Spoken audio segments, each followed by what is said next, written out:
Olá pessoal, bem-vindos ao nosso canal Medicina em Class. Eu sou o professor Gilvan Amorim e esse é o nosso curso de eletrocardiografia básica. Pessoal, estou passando por aqui para fazer uma aulinha bem rápida, um recado bem rápido para você, como um reforço no cálculo do eixo do QRS. Então eu quero trazer para vocês aqui um método muito direto, muito simples, muito prático para você calcular o eixo do QRS. Você se lembra, e eu vou pedir que dê um zoom aqui, esse é um esquema que pode mostrar a disposição espacial do eixo do QRS. O QRS que nasce aqui na região do nó AV e migra para a ponta do ventrículo esquerdo. Essa trajetória espacial do ventrículo esquerdo é o que nós chamamos de eixo de QRS. E a disposição do eixo pode ser um auxiliar muito importante no diagnóstico de determinadas condições, como nós já falamos por aqui, nem vou repetir para focar realmente no método para você hoje. Então eu trouxe aqui quatro ilustrações, quatro situações hipotéticas para descrever para vocês de uma forma rápida, de uma forma segura, de uma forma simples o cálculo do eixo do QRS. Olha só, então aqui nós temos a representação do eixo hexaaxial de Bailey. Eu não me preocupei aqui com a estética, mas eu preciso te dizer que a distância entre cada uma dessas retas é de 30 graus. Então aqui nós temos a representação de AVL, D1, AVR, D2, AVF e D3. Essas são então as representações na chamada rosa de ventos ou no sistema hexaaxial de Bailey das derivações do plano frontal, ou seja, as derivações clássicas D1, D2 e D3 e as derivações aumentadas de membros AVR, AVL e AVF. E eu preciso lembrar para vocês aqui, eu fiz linha contínua e tracejado para mostrar isso. A linha contínua mostra a porção positiva da derivação, onde fica, em cuja lateral fica o eletrodo explorador. Nós já vimos isso aqui no canal. Se você ainda tem dúvida, volta lá. Aliás, você precisa a qualquer momento saber demonstrar, saber desenhar esse sistema, porque ele é muito importante. Então, nós precisamos trazê-lo memorizado. Então, olha só, nós representamos nesta disposição em retas as derivações do sistema frontal.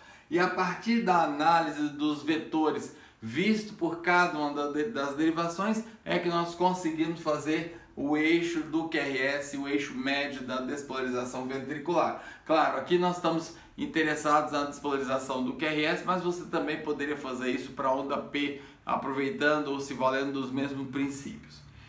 Então eu quero lembrar para vocês que esse sistema, pessoal, gera 4 quadrantes. Nós temos então o primeiro quadrante, eu vou delimitar aqui o primeiro quadrante, o segundo quadrante, exatamente de 0 a menos 90, o terceiro quadrante de menos 90 a mais 180 e o terceiro quadrante de mais 180 a mais 90. A primeira providência, pessoal, para nós calcularmos o eixo de QRS de uma forma muito prática é determinar o seu quadrante. E para isso eu me valho das derivações que fazem essa delimitação em quadrantes, ou seja, eu vou observar o comportamento em D1 e AVF. E a partir daí eu já sei em que quadrante se encontra o eixo do QRS. Olha só. Essa é a porção positiva de D1, essa é a porção positiva de AVF. Se o meu traçado eletrocardiográfico mostra QRS positivo em D1 e positivo em AVF, logo eu sei que o meu vetor de despolarização está no primeiro quadrante. E aliás, se eu estiver no atendimento, se eu estiver numa condição prática ali que quero ser rápido, isso já me resolve a vida, porque eu sei que o eixo de QRS normal é de menos 30 a mais 90, ao encontrá-lo entre 0 e 90 eu já sei que é normal. Eu posso até parar a avaliação por aí, porque eu já sei que, já posso inferir que o eixo é normal. Agora vamos ver, quando D1 é positivo e AVF é negativo, então observa que nessa porção tracejada de AVF é negativo, eu sei que eu estou no segundo quadrante. Aí eu preciso de analisar as coisas, porque até 30 graus aqui é o zero, né? Até 30 graus é eixo normal, e a partir do 30 graus até o 90 é um desvio para a esquerda. Então isso pode ser patológico, aí eu preciso analisar melhor. Quando o meu AVF é negativo e o D1 também é negativo, eu sei que eu estou no terceiro quadrante. A gente chama esse terceiro quadrante de eixo indeterminado, porque a gente não sabe de onde veio o vetor, se por um desvio à esquerda máximo ou por um desvio à direita máximo. Muito bem, finalmente quando nós temos AVF negativo e D1 negativo, perdão, e AVF positivo, eu sei que eu estou no quarto quadrante, portanto é um desvio para a direita. Então a primeira providência, repetindo, é definir o quadrante. E eu trouxe aqui uma série de exemplos, exemplos hipotéticos para que a gente possa ganhar o método, e percebam vocês que a magnitude da derivação pode ser disposta em número, pode ser avaliada em número de quadradinhos, e isso ser usado nessa nossa analogia, nessa nossa análise aqui. Então, determinei o quadrante. Qual é a próxima providência após determinar o quadrante? Analisar as derivações que estão dentro daquele quadrante que eu analisei. Vamos para o exemplo prático. Então, o primeiro exemplo, eu tenho que D1 apresenta QRS do tipo QR, sendo que o Q tem 2 quadradinhos e o R tem 7 quadradinhos. Então eu vou observar que a resultante disso é que o D1 tem uma amplitude de 5 quadradinhos. Onde que eu obtive esses 5 quadradinhos? De 7 menos 2. Positivo. Ora, se ele é positivo, ele está se projetando nessa porção da derivação D1. Vou para a AVF. Então aqui está a AVF, um QRS hipotético, representado por R puro. Esse R tem 4 quadradinhos, positivo.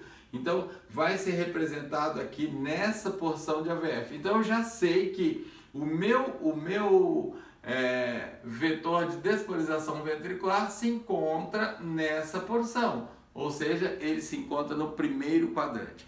De novo, se eu estou no atendimento, se eu estou tomando uma decisão rápida, se eu estou avaliando um paciente de forma rápida, eu já me satisfaço com essa resposta. Agora, se eu estou no ambiente acadêmico, se eu estou laudando o traçado, se eu estou fazendo um relato de caso, se eu quero uma resposta mais precisa, vamos analisar. Segundo passo, então, eu vou analisar as derivações que compõem, que estão presentes no primeiro quadrante. Quais são? D1, AVR, D2 e AVF. E eu vou em busca, pessoal, da derivação que tem o maior valor. Vamos lá? Então aqui já estão feitas todas as análises, eu deixei prontinho para você. Eu tenho que o meu D1 tem uma resultante de 5 quadradinhos, porque tem 7 quadradinhos na onda R e tem 2 quadradinhos na onda Q. O meu AVF tem resultante de 4 quadradinhos. O meu AVR é um complexo QRS do tipo QS, ele é negativo com 5 quadradinhos, então ele vai se representar realmente na porção negativa de AVR. E o meu D2 tem uma onda R de 6 quadradinhos e uma onda S de 3 quadradinhos, levando então a resultante de 3 quadradinhos. Eu vou em busca da maior derivação. E aqui eu encontro um problema, né, pessoal? Eu encontro um empate. Observe essa situação, que interessante. Eu tenho que D1 tem 5 quadradinhos, AVR também tem 5 quadradinhos. Pessoal, olha só, vamos ver onde está D1 e onde está AVR. O vetor do QRS, para gerar a mesma amplitude em D1 e AVR, ele precisa estar entre os dois. Então aqui eu já mato a questão imediatamente. Eu sei que o meu vetor de despolarização se encontra a 15 graus. Por que 15 graus? Porque 15 graus é o ponto equidistante entre uma derivação e a sua vizinha. Nós falávamos que entre duas derivações no sistema x-axial de Bailey tem 30 graus. Então, se o meu QRS tem a mesma amplitude resultante em D1 e AVR, logo o meu vetor está a meio caminho dos dois. Resposta, então, eixo de QRS a 15 graus, de fato é eixo de QRS normal. Então o que tem que ficar desse exemplo aqui, pessoal? Quando em busca da maior derivação eu encontrar dois valores iguais, o meu vetor está equidistante a esses dois a esses dois pontos. Ok, pessoal? Então vamos ao segundo exemplo. Observe, eu dispus aqui o nosso traçado hipotético, já deixando os valores aqui já bem digeridos para ficar bem fácil para nós. Observe, olha, eu quero comparar D1 e AVF porque eu estou em busca do quadrante. Então eu vou observar que o D1 é composto por uma ondinha R com 3 quadradinhos e um S profundo de 8 quadradinhos. A resultante, 5 quadradinhos, negativo. Então olha aqui a diferença. Esse vetor de QRS vai se projetar na porção negativa de D1. Resta ver AVF. Vamos para AVF. AVF forma um Qzinho, R e S. Sendo S maior que o Q de um quadradinho, né? Quem for maior aqui vai entrar na divisão. Ou Q ou S, tá? Então eu tenho que 7 menos 1, 6, positivo. Então, olha a situação um pouco diferente do outro exemplo, pessoal. O nosso vetor de QRS está entre menos 180, mais 180 e mais 90. Ele está, portanto, no terceiro quadrante. Você lembra que nós contamos quadrante nesse sentido. Primeiro quadrante, segundo quadrante, terceiro quadrante, quarto quadrante. Então ele está, no quarto quadrante. Muito bem. Então eu vou analisar agora as derivações que moram nesse quadrante. Quais são as derivações que moram nesse quadrante? Olha só, eu tenho AVF, D3, AVL e D1. Eu tenho que analisar essas derivações para saber qual é a maior, pessoal. E olha comigo aqui, por que eu estou a fim de procurar a maior? No primeiro exemplo, os maiores valores eram empatados. Então nós falamos que quando eu tenho valores empatados, o meu vetor de despolarização é equidistante às duas derivações. Por isso que nós falávamos que é 15 graus. Aqui nós vamos descobrir que tem um valor maior. Então o valor maior significa que o vetor ou é coincidente com essa derivação ou muito próximo dela. Olha só, nós temos então que em D3 nós temos o valor máximo, o valor de 8. Pessoal, toda vez que eu tenho um valor máximo, eu observo a derivação que faz 90 graus com essa derivação. Se a derivação que faz 90 graus com essa derivação for isodifásica, ou seja, se o resultante do seu QRS, parte positiva e parte negativa, for zero, eu posso afirmar que o vetor é coincidente, ele está em cima dessa derivação. Por quê? Porque a derivação que faz 90 graus com ele está zerada. Observe aqui o que acontece. Eu tenho um QRS em AVR do tipo QR, sendo o Q de 5 quadradinhos e o R de 5 quadradinhos. Qual é a resultante? Zero. Se a resultante é zero, eu posso afirmar para vocês que o vetor está coincidente com D3 e, portanto, ele está a mais 120 graus, ou seja, um desvio para a direita. Preste atenção então, a hora que eu eleger o maior número, eu vou ver se a derivação que faz 90 graus com essa derivação que tem maior número, se ela é isodifásica. Se ela for isodifásica, acabou a confusão, está feito, está dada a resposta e aí eu já tenho que o vetor é coincidente com aquela derivação, no nosso caso foi D3. Terceiro exemplo, pessoal, venham comigo, aqui está já disposto o nosso QRS hipotético, o nosso traçado. Já estudei aqui os quadradinhos para ficar fácil. Vamos delimitar o quadrante. Observe D1. Em D1 nós temos um Q de 4 quadradinhos, um R de 5 quadradinhos, um resultante de 1 quadradinho. Quase que foi ISO, hein? Se fosse ISO, pessoal, já direto o que eu falaria? Vê se você está acompanhando comigo. Se D1 for ISO, está em cima de AVF, que é o que faz 90 graus com ele. Se AVF tiver ISO, está em cima de D1, que é o que faz 90 graus com AVF. Então, voltando aqui, nós temos um quadradinho. Não foi ISO, eu não posso falar que é ISO difásico. Muito bem, e vou para AVF. Então, D1 é positivo e AVF é negativo. Um Rzinho de 1 quadradinho e um S profundo de 8 quadradinhos. Resultante, 7 quadradinhos.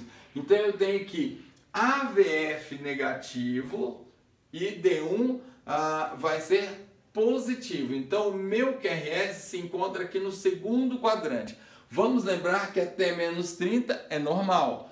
Entre menos 30 e menos 90, desvio para a esquerda. Vamos observar então quem mora nesse quadrante e vamos observar quem tem o maior valor. Observe comigo. Eu tenho então, dentro desse quadrante, D1, AVL, D3 e AVF. Aqui estão dispostos os valores. Nós vamos ver que AVF tem o maior valor. AVF tem o maior valor. Então, qual é o significado do maior valor? Nós falamos há pouco. O significado do maior valor quer dizer que o vetor deve ser coincidente ou muito próximo dele. Coincidente ou muito próximo dele. Então, eu observei o maior valor em AVF, o que eu faço? Eu observo a derivação que guarda 90 graus com essa derivação. Se ela for isodifásica, ou seja, se a resultante do QRS for zero, é resolvido o problema. Eu sei que o vetor está coincidente. Porém, a gente já viu que D1 não é zero, D1 é 1. Então, eu posso dizer para vocês que o vetor está muito próximo, da derivação AVF, mas não é coincidente com ela. Por quê? Porque ele ainda faz um pequeno sombreamento de um quadradinho aqui em D1. Ele está levemente inclinado para cá, por isso que ele gera uma sombra em D1.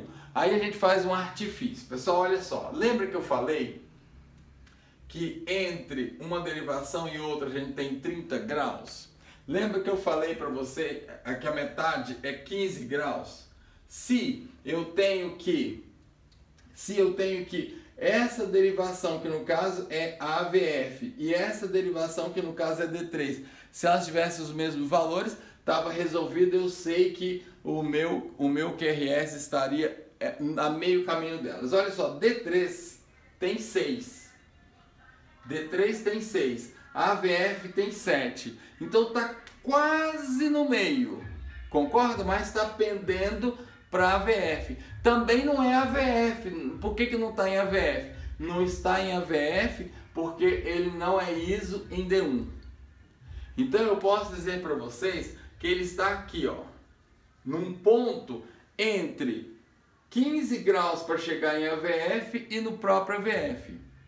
Então nós podemos afirmar que esse eixo se encontra a 85 graus por essa inferência. Eu sei que ele está bem pertinho de AVF, mas não está coincidente com a AVF. Portanto, o eixo 85, eixo desviado para a esquerda. Último exemplo, pessoal, para que você possa fixar esse método. Olha só, temos mais um eletrocardiograma hipotético aqui. Nós temos então a D1 negativo com uma resultante de 8 quadradinhos, é um complexo QRS em QS, não tem R, 8 quadradinhos. Então eu já sei que está na porção negativa de AVF, de D1, perdão. Vou para AVF e descubro que a AVF tem um padrão de QRS do tipo R, S profundo, com R de 1 quadradinho, S de 5 quadradinhos. Logo, a resultante é de 4 quadradinhos. Negativo. Então eu sei que eu estou aqui representando a projeção desse meu vetor na porção negativa de AVF. Portanto, eu estou no terceiro quadrante. Vou avaliar quem é o maior nesse quadrante. Olha só, D1, que aqui está, tem 8, AVF tem 4, AVR tem 10 quadradinhos, tem um R de 12 com S de 2, observe aqui o meu esqueminha, e D2 tem 5. Então aqui está D2, que compõe esse quadrante também, tem 5. Então a maior derivação é AVR, com 10 quadradinhos. Então aqui está o meu AVR. Quem que faz 90 graus com AVR? Quem faz 90 graus com AVR, apesar da imperfeição do meu desenho, é D3. Então eu vou observar se ela é ISO em D3. Nem representei aqui porque ela não é ISO em D3. Se ela fosse ISO em D3, então eu teria que o vetor é coincidente com a AVR, mas ela não é ISO. Então eu tenho que a derivação está muito próximo de AVR, e se eu imaginar entre D1, que está no eixo de 180, e a próxima derivação, que é o AVR, se ele tivesse aqui equidistante, eu teria que D1 e AVR teriam os mesmos valores. Então, de novo, eu já concluo que aqui se encontra o eixo bem pertinho, em torno aí de 95 graus, perdão, de 185 graus negativo. tá? Se eu vier contando nesse sentido positivo, se eu vier contando nesse sentido positivo, né? Eu vou ter 0, 90, 180 mais 185, ou seja, um eixo indeterminado. Então, pessoal, o que eu quero com isso deixar para vocês? Primeira providência, observo a resultante dos QRS, considerando quem é positivo, quem é quadrinho negativo. Observo D1 contra VF. Isso me permite determinar o quadrante. Determinado o quadrante, eu vou fazer análise das derivações que estão dentro do quadrante, em busca do maior valor. Encontrado o maior valor, lembrem-se, o vetor está muito próximo ou coincidente com essa derivação de maior valor. Eu observo a derivação que faz 90 graus com ele. Se ela for isodifásica, problema resolvido. Se ela for isodifásica, eu sei que ela é coincidente com aquela derivação que apresenta o maior valor. Não é isodifásica, eu observo os vizinhos para eu fazer essa análise por aproximação. Essa análise que por aproximação, que como nós vimos, permite uma aproximação de até 5 graus. É isso, pessoal. Não deixem de exercitar, não deixem de colocar em prática esses princípios para que você possa, com precisão, determinar os eixos de QRS, esse importante parâmetro do eletrocardiograma. Até o próximo vídeo, pessoal. Um abraço. Tchau, tchau.